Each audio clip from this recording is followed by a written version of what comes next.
அனைவருக்கும் அன்பான வணக்கங்கள். இது மகா பெரியவா சொன்னது யூடியூப் சேனல்.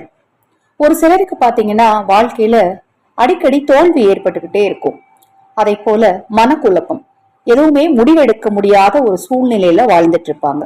அடுத்தது கடன் பிரச்சனை. இது மூன்றுக்குமே காரணம் என்ன அப்படின்னு பாத்தீங்கன்னா குலதெய்வத்தின் அருள் இல்லாததுதான். நீங்க எத்தனை தெய்வத்தை இஷ்ட தெய்வமாக விரதம் இருந்து மந்திரம் சொல்லி வழிபட்டாலும் ஒரு மனிதருக்கு குலதெய்வத்தின் அருளும் அனுக்கிரகமும் இருந்தால் மட்டுமே வாழ்க்கையில அடுத்தபடியான ஒரு முன்னேற்ற பாதைக்கு செல்ல முடியும். ஒரு சிலருக்கு குலதெய்வம் தெரியாது. குலதெய்வம் தெரியாதவங்க ஜாதகத்தை என்ன செய்யணும், குலதெய்வம் தெரிந்தவங்க ஜாதகத்தை என்ன செய்யணும், ஜாதகமே எனக்கு இல்லை அப்படிங்கிறவங்க என்ன செய்யணும் இந்த பிரச்சனை தீர்வதற்கு அப்படிங்கிறத இந்த பதிவுல பார்க்கலாம்.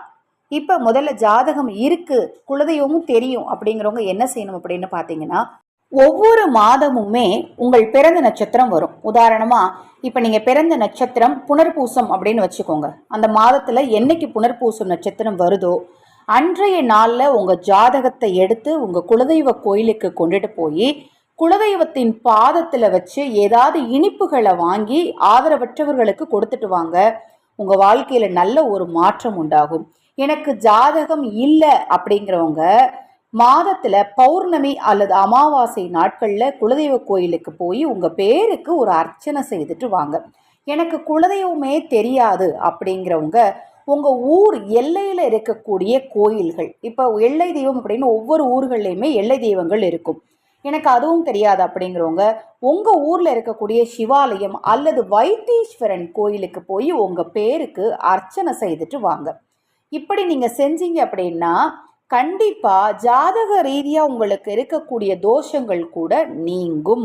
மிக மிக எளிமையான ஒரு விஷயம்தான். நான் வெளிநாட்டில் இருக்கிறேங்க, ஜாதகமெல்லாம் என்கிட்ட இருக்கு, நான் குலதெய்வ கோயிலுக்கு போக முடியாது அப்படிங்கிறவங்க உங்க வீட்டில் உங்க நட்சத்திரம் வரக்கூடிய நாள்ல உங்க குலதெய்வத்தின் முன் மஞ்சள் பிள்ளையார் பிடித்து மாவிளக்கு தீபம் ஏற்றி உங்க ஜாதகத்தை வச்சு வழிபடுங்க. கண்டிப்பா உங்க வாழ்க்கையில ஒரு திருப்பம் உண்டாகும். இப்ப நான் சொன்ன தகவல் நிச்சயமா உங்களுக்கு பயனுள்ளதாக இருக்கும்னு நினைக்கிறேன். உங்களுக்கு இந்த தகவல் பிடித்திருந்தா லைக் பண்ணுங்க, உங்க நண்பர்களுக்கும் உறவினர்களுக்கும் ஷேர் பண்ணுங்க. இப்பதான் நம்ம சேனலை நீங்க முதன்முறையா பார்க்கறீங்க அப்படின்னா சப்ஸ்கிரைப் பண்ணிக்கோங்க. பக்கத்துல இருக்கிற பெல் பட்டனை மறக்காம கிளிக் பண்ணிக்கோங்க. ஹரஹர சங்கர ஜெய் ஜெய் சங்கர மகா பெரியவா திருவடிப்பாதம். சரணம் சரணம். நல்லதே நடக்கட்டும்.